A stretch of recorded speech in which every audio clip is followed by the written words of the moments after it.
하나님 말씀 사무엘하 20장 10절부터 13절. 사무엘하 20장 10절부터 13절.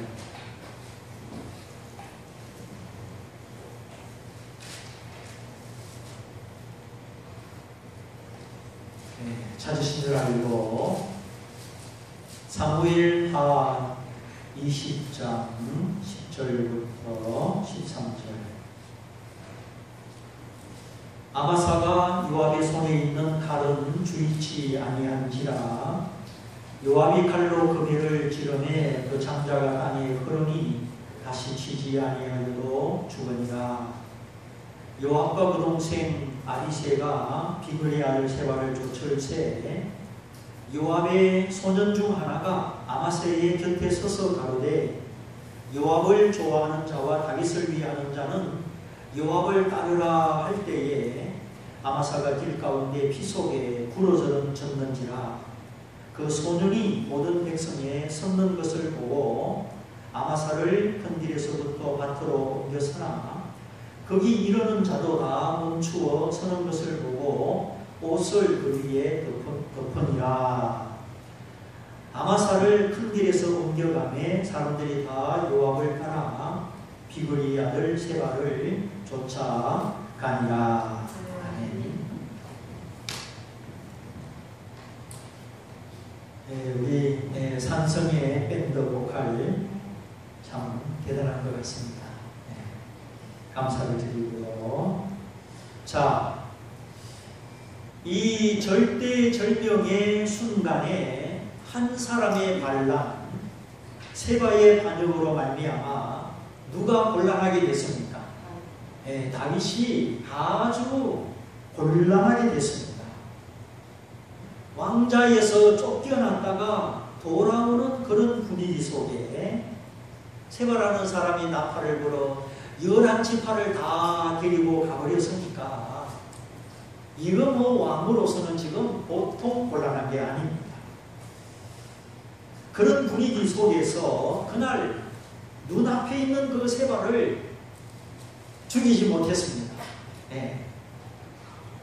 그 요단강을 건너기 전에 그 앞에 왕을 저주했던 시므이도 다윗이 용서를 하잖아요. 시므이가 베냐민 사람을 1,000명을 대동했기 때문이 아니라 다윗이 말한 대로 오늘 내가 왕이 된 줄을 내가 어찌 알지 못하겠느냐. 다윗은 이전부터 왕이었는데 쫓겨났다가 돌아오는 그날은 마치 자기가 새로 왕이 되는 것처럼, 처음 왕이 되는 것처럼 오늘날 내가 왕이 되는 날인 줄을 알지 못하겠느냐. 이 좋은 날에는 내가 사람을 죽일 수 없다는 것이죠. 이거 지금 마이크가 켜졌나요? 좀 그냥 돌려보시면 소리가 좀 들렸어.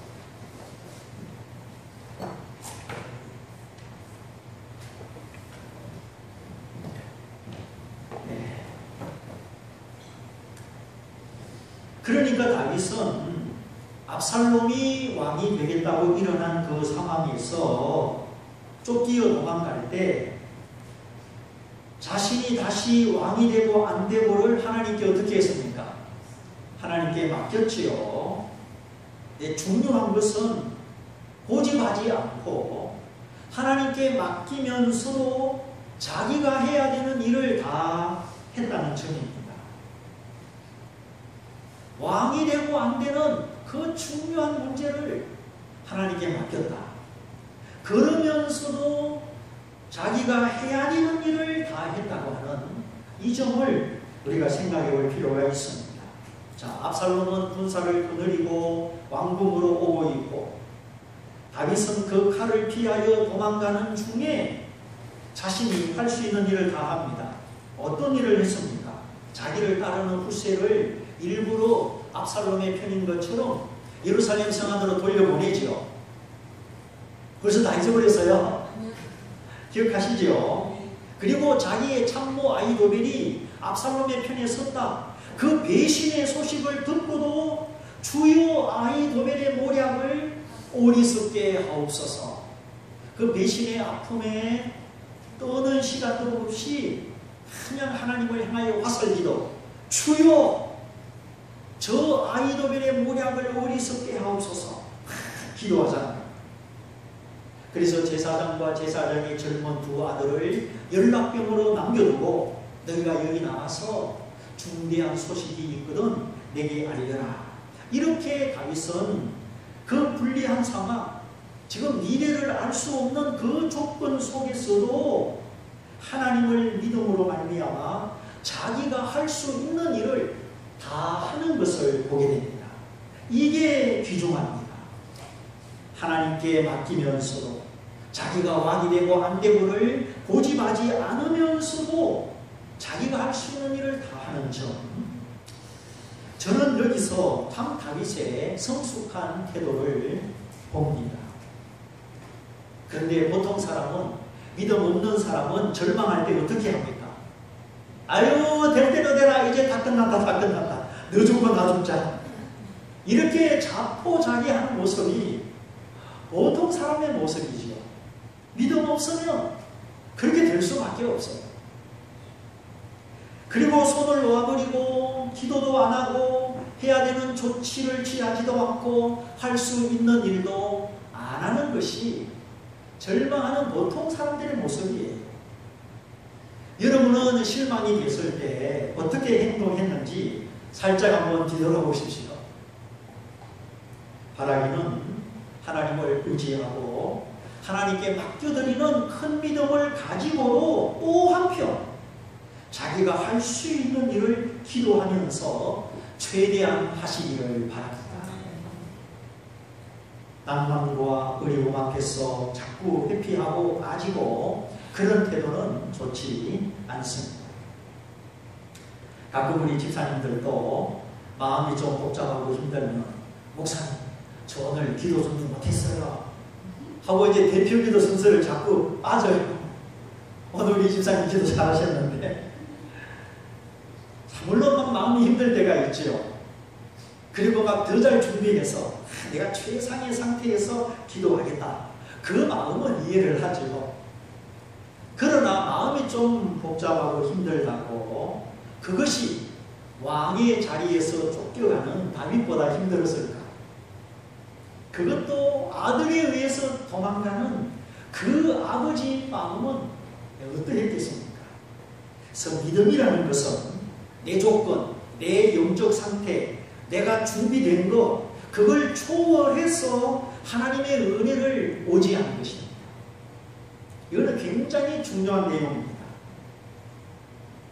나의 영적 상태, 내가 지금 좀 다운되었든지, 내가 좀 몸에 기운이 없든지, 내가 좀 마음이 슬프든지, 나의 어떤 정서적 조건, 영적 상태, 내가 준비한 것, 그것을 초월해서 언제나 하나님의 은혜를 의지하는 것이 믿음이라는 거예요.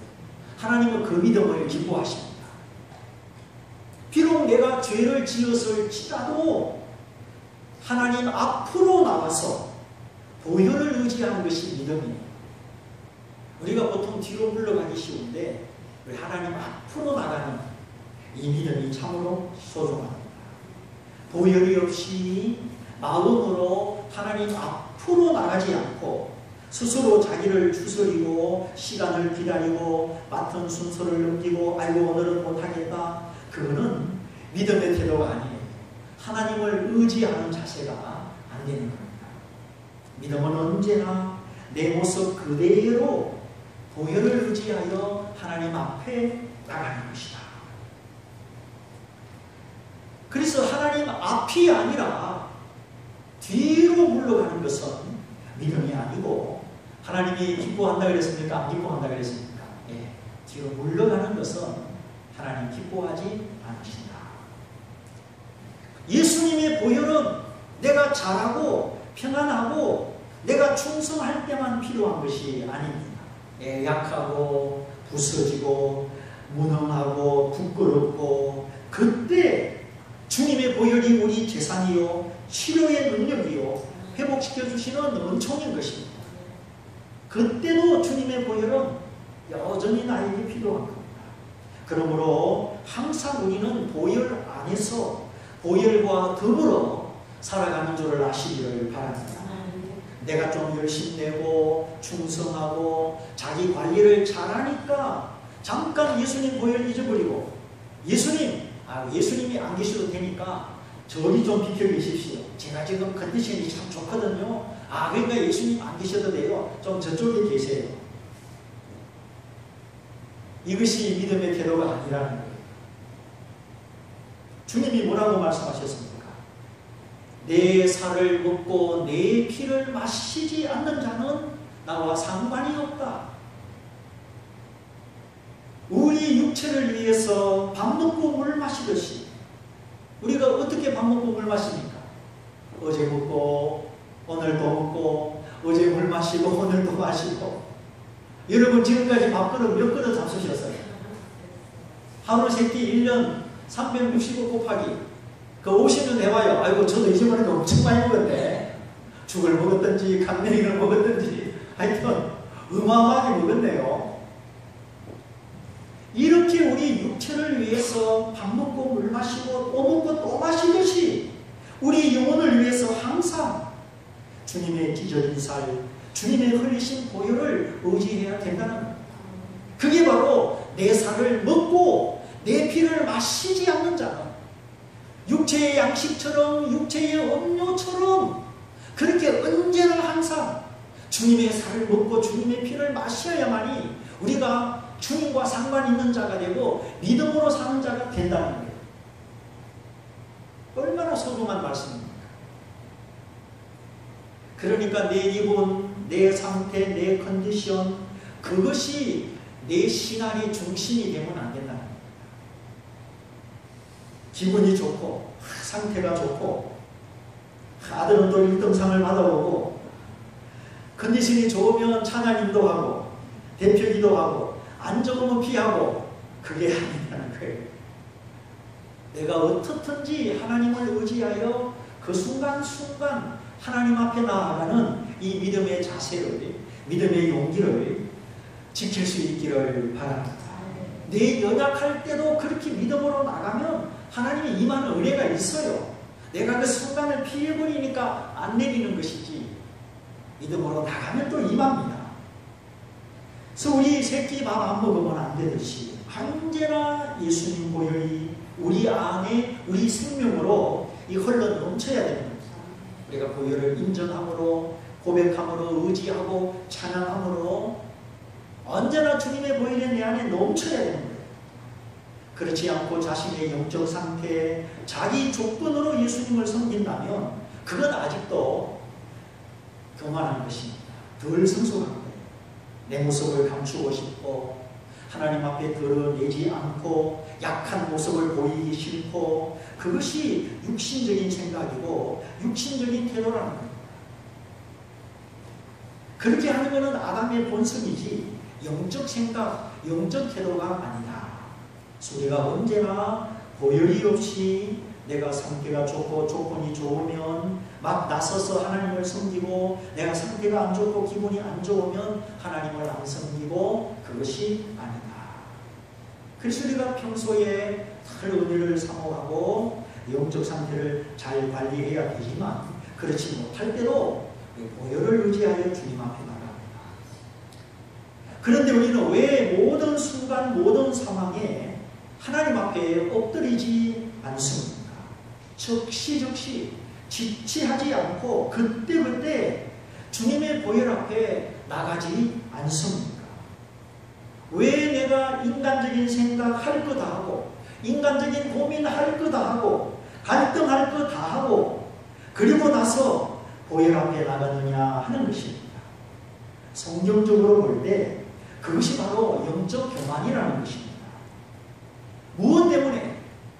고민하고 갈등하고 미워하고 속끓이고 그 육신의 생각, 육신의 행동 할 거를 다 하느냐는 거예요.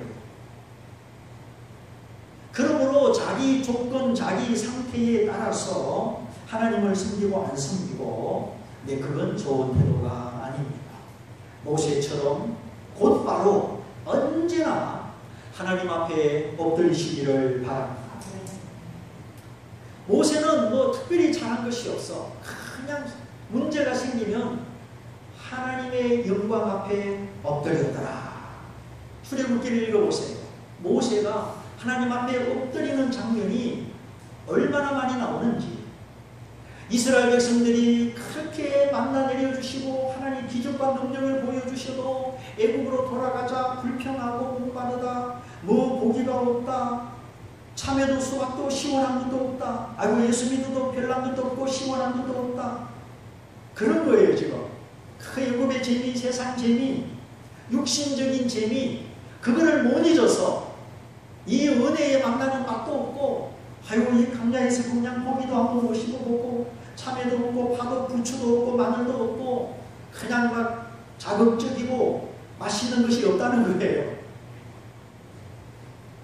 이제 그런 영적인 과정을 지나가긴 합니다. 우리가 그렇게 불평하고 반역하고 거역할 때마다 모세가 어떤 행동을 취했습니까? 하나님 앞에 엎드렸더라. 그 말씀이 반복되고 있습니다. 영광의 하나님 앞에, 이스라엘의 목자요 지금 살아계시는 하나님 앞에, 이 백성들이 아무리 원망하고 불평해도 당신의 뜻과 계획을 다 이루시고 이 백성을 능히 품에 안으시고도 남으시는 그 하나님의 영광 앞에 엎드립니다. 모세도 인간인지라 거역하고 불순종하는 백성 앞에 화를 낼 수도 있고 불평할 수도 있고, 모세도 얼마든지 막 육신적인 태도를 취할 수가 있었습니다. 그러나 모세는 그 하나님의 10가지 재앙과 출애굽의 능력 속에서 하나님 되심을 본 것입니다. 믿음의 눈으로 하나님을 본 것이에요. 정말 그래서 하나님은 거역할 수 없고 항변할 수 없는 지존자요 여호와요 영광의 하나님이심을 모세는 믿음의 눈으로 본 것입니다. 어려웠지만 그 왕을 말 한마디에 죽이고 살리는 그 왕을 상대하는 것이 얼마나 어려웠겠어요. 얼마나 힘들었겠어요. 그 강팍한 바로 왕을 접촉하는 것 자체가 어려운 겁니다. 그런 과정을 다 지나서 순종하고 할 때에 모세는 하나님이 어떤 분이신지를 믿음의 눈으로 보게 된 것이에요.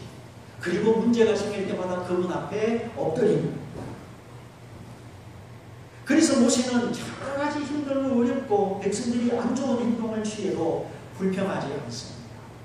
하나님 앞에 화를 내지 않습니다. 모세가 할 수 있는 것은 다만 그 영광의 하나님, 이 불평하고 믿음이 아직 어린 백성을 넉넉히 품고도 남으시는, 이들을 기어이 가나안 땅으로 인도하시는 할 수 있는 하나님 앞에 엎드리는 것뿐이었습니다. 불평소리, 원망소리가 들려올 때마다 즉시로 하나님 앞에 엎드렸습니다. 오히려 내 이름을 생명책에서 지우시더라도 이 백성 이들의 죄를 사하시고 광야에서 멸망하지 않게 해달라고, 보존해달라고 그렇게 기도하지. 그런데 모세도 사람인지라 그들이 하도 거역하고 불평하고 불순종하니까 그 나중에 가나안 땅 들어가기 전에 그만 모세가 화를 내면서 지팡이를 들고 바위를 2번 때립니다. 이렇게 모세가 화가 나서 백성들이 목마르다고 물 달라고 원망하니까, 아니 물이 없으면 백성들은 믿음이 없나 입이 없나 하나님께 물 달라고 기도하면 될 텐데 왜 모세만 붙잡고 이렇게 물 달라고.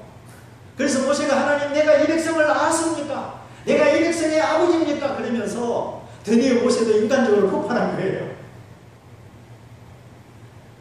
그래서 막 반석을 빵빵 2번을 내리칩니다. 1번 내리쳐도 잘못인데 막 2번을 내리쳤다는 것은 모세가 자기 감정대로 행동했다는 것입니다. 하나님은 그렇게 하라고 지시한 게 아니죠. 모세가 백성이 또 원망하네, 알았다. 내가 물을 내릴 테니 너는 지팡이를 가지고 반석을 향하여 가르치라. 손을 내밀어라. 하나님 이렇게 지시하셨죠. 네가 아무리 어려워도 이 백성이 믿음이 없어 아무리 나를 거역해도 나는 이 백성을 포용하고 용납하고 인도하고 이 백성의 필요를 채워줄 수 있는 능력이 있다. 그러니 모세야, 지금까지 내가 너와 함께한 것처럼 네가 지팡이를 들어 저 반석을 향하라, 가르쳐라. 이렇게 했는데 모세가 그렇게 안 하는 거예요.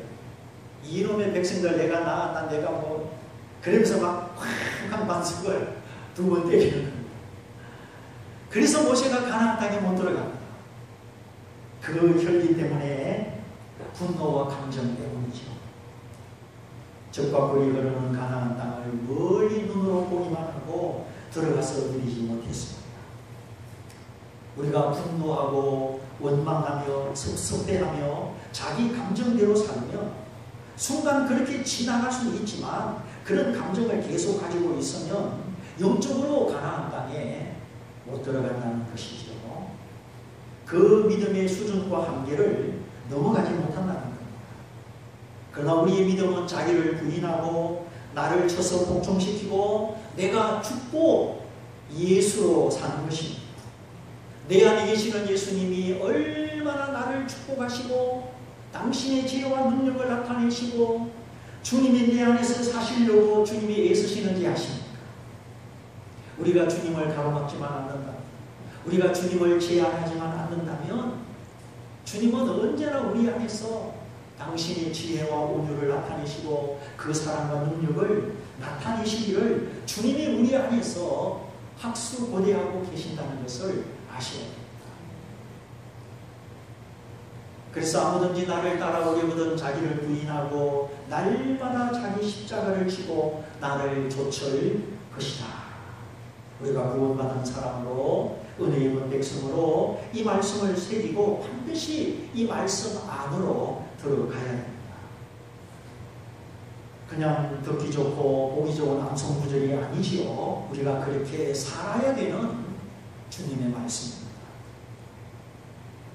옛날에 모세가 뒤에는 애굽 군대요 앞에는 홍해가 가로막았을 때 그때 모세도 막 급해서 기도하죠. 그때 하나님이 모세야, 너는 어찌 내게 부르짖느냐? 지금은 기도할 때가 아니다. 지금은 너의 믿음을 나타낼 때다 하는 뜻으로 네 손에 있는 지팡이를 바다 위로 내밀어라. 너를 가로막고 있는 믿음의 장애물을 향하여 믿음의 발을 뻗어라. 주님이 그렇게 말씀하셨죠. 그의 말씀대로 뻗으니까 믿음으로 행동하니까 홍해가 갈라졌습니다. 우리가 기도해야 될 때도 있지만 어떤 때는 기도가 아니라 믿음으로 선포하고 믿음으로 행동해야 되는 때가 있다는 것입니다. 모세는 급해서 기도했지만 너는 어찌 부르짖느냐? 지금은 기도할 때가 아니고 네가 믿음으로 행동할 때다. 하나님이 모세에게 오늘 너와 내 백성이 나의 영광을 볼 것이고 나의 권능을 볼 것이다 말씀했으면 주여 어떻게 보이시겠습니까? 어떻게 행하시겠습니까? 이렇게 묻고 말씀대로 행하면 되는 것입니다. 그런데 모세도 사람인지라 그 사역 초기에 막 앞에는 바다가 넘실거리고 뒤에는 애굽 군대가 먼지바람을 일으키면서 600성의 병거에 수많은 군사들이 추격해오니까 그만 모세도 당합니다. 그리고 막 백성들은 원망을 더하죠. 그 봐라 모세야, 그냥 우리를 매장할 땅이 없었어. 여기까지 끌고 와서 여기 광야에 우리를 지금 매장하려고 하느냐? 그동안 역사하신 하나님의 은혜와 능력은 다 잊어버리고 우리를 여기 묻으려고 여기까지 끌고 왔느냐고 전혀 막 믿음 없는 소리를 합니다. 그러니까 지도자도 당황하고 진퇴양난 중간에 끼어서 모세도 어쩔 줄을 모릅니다. 그러나 성경을 잘 보면 하나님은 당신의 권세와 능력을 나타내셔서 그 하나님의 능력을 봄으로 말미암아 앞으로 광야의 길을 통과할 때 불신앙하지 말고 하나님을 잘 따라가라. 믿음의 표적으로, 믿음의 반석으로 하나님이 일부러 방향을 돌려서 홍해 길로 인도하셨다. 그렇게 하지 않았습니다. 지중해 해변길로 바로 올라가면 고센 땅에서 가장 빨리 가나안 땅에 들어가는 길입니다. 그런데 하나님은 그 지중해 해안가 그 좋은 길로 하나님이 인도하지 않으셨죠. 무엇 때문이었습니까? 그 해변길에 누가 살고 있었습니까? 블레셋 민족이 살고 있었죠. 이 블레셋 민족은 원래 가나안 땅에 살던 사람이 아닙니다. 아모리, 헷, 기르가스, 여부서 이 가나안 7족속 중에 블레셋 민족의 이름이 있습니까? 없습니까? 없지요. 그래서 가나안 7족속은 함의 후손, 동양 사람이고 아브라함의 자손이지만 이 가나안 7족속은 저주받은 함의 후손들입니다. 그러나 블레셋 사람은 서양 사람이고 야베스의 후손으로 배를 타는 해양 기술에 익숙한 사람, 그리고 철명거, 칼, 철제 무기를 사용하는 철기 문화가 발달된 무서운 민족이었습니다.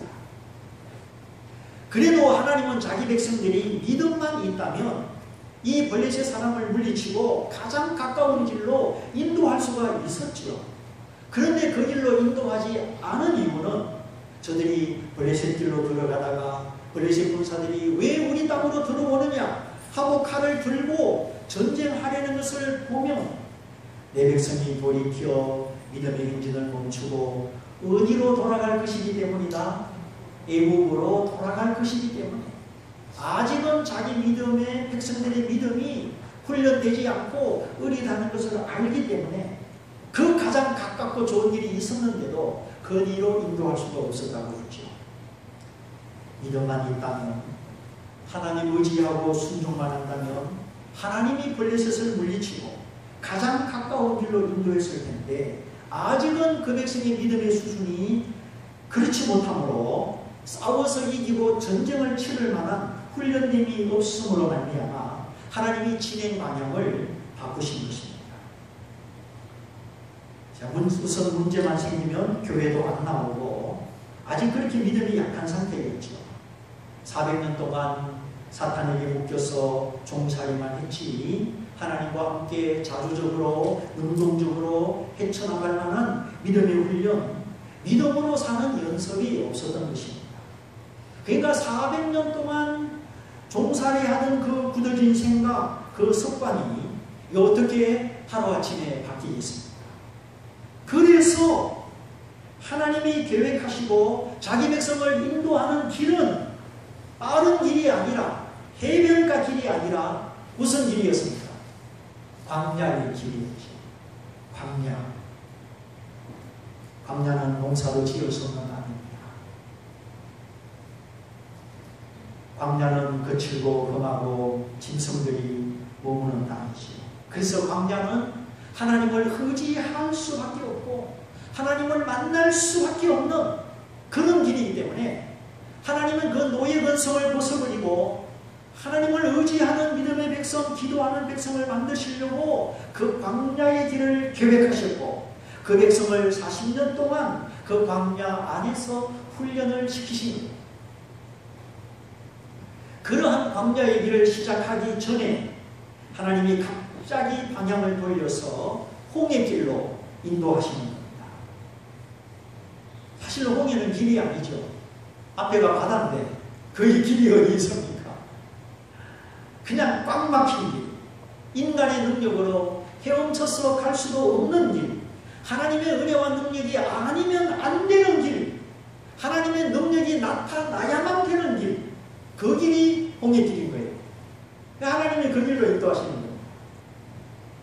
그래 모세가 믿음으로 지팡이를 내밀매 동풍이 불어 바다가 갈라지고 이스라엘 백성과 애국 군사 사이에는 구름이 끼어서 전진하지 못하게 하고 다가오지 못하게 막으시고 앞에는 불기둥이 있어서 비춰주시니 이스라엘 백성들이 뒤에 애국 군사를 두고도 밤새도록 새벽에 미쳐 염소 한 마리 안 남기고 다 건너간 것입니다. 250마리 대군이 한밤중 새벽까지 다 지나간 거예요. 이 홍해의 사건은 이스라엘 백성들의 믿음의 정표요, 믿음의 기념물이었습니다. 진퇴양난, 사망만 보면 죽게 된 그 사건에서 죽지 않고 다 구원받고 뒤따르되 여국 군사 원수 마귀가 멸망당하는 것을 눈으로 보았습니다. 그래서 그날 여호와를 경외하며 그 종 모세를 믿었더라. 신뢰하였더라. 하나님을 향한 경외심과 하나님의 종을 향한 신뢰심, 경외심과 신뢰심, 이 두 가지가 믿음의 기둥입니다. 하나님을 향한 경외심, 하나님의 종을 향한 신뢰심, 홍해 사건을 통하여 이 두 가지 믿음의 정표가 되게 하시고 믿음의 기념물이 되게 하셔서 앞으로 광야를 지나갈 때 그 홍해에서도 우리를 건져주신 하나님이 지금 이 광야를 지나가지 못하게 하시겠느냐? 이 크고 작은 어려움을 이기는 믿음의 기초가 되었던 것이에요. 이렇게 하나님이 자기 백성을 사랑하시고 믿음의 간정, 믿음의 정표를 주시려고 일부러 방향을 돌려 홍해의 길로 인도하셨다. 우리가 살아가다가 길이 없는 길, 진퇴양난, 막힌 길이 나타나거든 하나님이 역사하시고 하나님 당신이 나타나시는 기적의 기회인 줄 아시기를 바랍니다. 그때에 더 담대하게 주님을 바라보는 것이 바로 성도입니다. 이러한 하나님의 깊고 놀라운 계획이 성취되는 그날 모세가 뭘 했습니까? 모세는 한 것이 없습니다. 그냥 당황하여 부르짖었을 뿐 한 것이 없죠. 다만 네 손의 지팡이를 앞으로 내밀어라. 그 말씀을 순종하는 뿐입니다. 그렇다면 지금 이제 40년이 다 지나간 다음 백성들이 목마르다고 불평할 때 모세야 네 손에 지팡이를 들고 반석을 향하여 가르쳐라. 반석을 지시해라. 하나님이 말씀하셨습니다. 홍해가 갈라질 때 지팡이를 내민 것처럼 반석을 향하여 지팡이를 내밀기만 하면 됩니다. 바로 반석은 우리 구주 예수 그리스도시죠. 반석을 가르쳐라. 그 말은 언제나 너는 예수를 말하고 언제나 너는 예수를 주목하고 너는 사람들에게 예수를 소개하라는 것입니다. 그러면 살찢고 피 흘리신 그리스도가 불안해하는 자기 백성들의 영혼을 품에 안고 구원하는 것이죠. 그런데 그날따라 모세가 그만 자기 충동에 빠지고 자기 감정에 빠져서 하나님의 지시를 거부하고 화가 난 채로 지팡이를 들고 땅땅 두 번 바위를 내리칩니다. 이거는 자기 감정으로 주님을 거스리고 주님을 거역하는 그런 모습이죠. 얼마나 많은 교회 안에 주님의 일을 한다고 하면서 자기 감정으로 주님을 거스리는 사람들이 많은지 아닙니다. 반드시 십자가 밑에 무릎 꿇고 보혈을 의지하고 자기를 낮추고 자기를 회개하고 자신을 넘어가야 됩니다. 그래야 하나님의 빛이 비추고 하나님이 우리 가정을 인도하십니다. 또한 하나님의 성령이 충만하게 들어오셔서 나를 다스려 주십니다. 할 수 없는 것도 하게 하시고 하나님이 원하시는 만큼 전진하도록 이끌어 주십니다. 오늘 성경에 요압의 병사 중에 한 병사가 지금 엎드러져서 피를 흘리고 뒹굴고 있는 아마사 장군 옆에서 소리를 치죠. 이미 요압은 아마사를 찌르고 저 앞으로 가버렸습니다. 뒤따르던 병사 중에 하나가 그 모습을 보고 요압을 좋아하는 자와 다윗을 위하는 자는 다 요압을 따르라. 이 요압을 향한 지나친 충성심, 지식이 없고 지혜가 없는 맹종 때문에 하마터면 일을 그르칠 뻔하였습니다. 자, 생각해 보십시오. 그 기고운 큰 길에서 요압이 왕이 임명한 새로운 군대 장관 아마사 장군을 죽였습니다. 지금 그 기고운 길은 군사들이 세 발을 잡으려고 지나가는 길이요. 특별히 일반 백성들이 지나가는 길입니다. 그런 길에서 자기 지휘관 요압이 아마사를 죽였으니 누구든지 그 모습을 목격하는 것이 요압 장군에게 유리합니까? 불리합니까? 불리하죠. 그렇죠. 이야, 요압 장군이 또 왕의 명령을 어기고 사람을 죽였구나. 옛날에 누굽니까? 아버들도 죽이고 그 죽이지 말라는 왕의 아들 압살롬도 죽이더니 또 아마사 장군도 죽였구나. 이 살인자 무자비한 경쟁자의 인식이 백성들에게 박히면 요압 장군에게는 불리한 것입니다. 그러면 요압의 밑에 있는 부하들이 어떻게 해야 됩니까? 얼른 그 시신을 치워서 사람들이 그 장면을 목격하지 못하게 해야 되지요. 좀 생각 있는 부하라면은 그런데 그만 한 소년이 그 반대되는 행동을 하는 겁니다. 네가 요압 장군 대신에 군대 장관이 되려고 했느냐? 우리에게는 요압 장군에는 장군이 없다. 이런 심정으로 요압을 좋아하는 자는 요압을 따르라. 자기 딴에는 누구를 위한다고? 요압을 위한다고 큰 소리를 친 것입니다. 아직까지 아마사는 살아있습니다. 창자가 나오면서 피투성이가 된 채로 길바닥 한가운데 뒹굴고 있었다고 오늘 성경이 그렇게 말씀하고 있죠. 구름이라 뒹굴고 있다는 겁니다. 이 젊은 청년 한 사람이 그러한 고통 중에 있는 아마사 바로 앞에서 요압을 따르라 소리를 친 거예요. 그러니까 지나가던 백성과 군사들이 다 아마사 앞에 머물러서 이게 웬일인가 모여서 보는 거죠. 보니까 아마사 장군이 뒹굴뒹굴하고 있는 거예요. 그러니 어떻게 됐어요? 행진은 멈추고 점점 사람이 많아집니다. 그때서 아차 싶었는지 아마사의 몸을 길에서 옆에 밭으로 옮기죠. 그래도 지나가는 사람들이 자꾸 아마사를 쳐다보니까 자기 겉옷을 벗어서 덮었더라. 그때서 안 보이게. 그래서 소란이 멈추고 세 발을 잡으러 가던 행진이 계속됐다는 이야기죠. 자, 언제나 자기 중심, 자기 감정대로 행하는 요압. 신중하거나 기도하거나 긍휼을 베풀거나 하나님의 뜻을 묻는 일이 없는 요압입니다. 그 나무의 그 밥이라고 오늘 문제를 더 크게 만들었던 이 요압의 부하 청년도 마찬가지. 이들에게는 어떻게 해야 되는지 지혜와 온유, 절제, 감정을 이기는 능력이 없었던 것을 보게 됩니다. 화가 나서 두 번 내리친 모세의 실패, 요압과 그 부하 청년의 감정적 사건.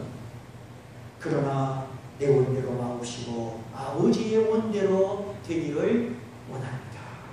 우리 십자가를 지신 주님을 기억하면서 그 쫓겨가는 다윗이 쫓겨가는 중에도 자기 할 일을 다 한 것을 기억하면서 이제 자기의 영적 상태에 자기 감정에 따라 움직이는 사람이 아니라 언제나 겸손하게 즉시로 보혈 앞에 엎드리는 성도가 되어서 도피가 아니라 감정의 종이 아니라 하나님의 종으로 믿음의 종으로 승리하시기를 주님의 이름으로 축원드립니다.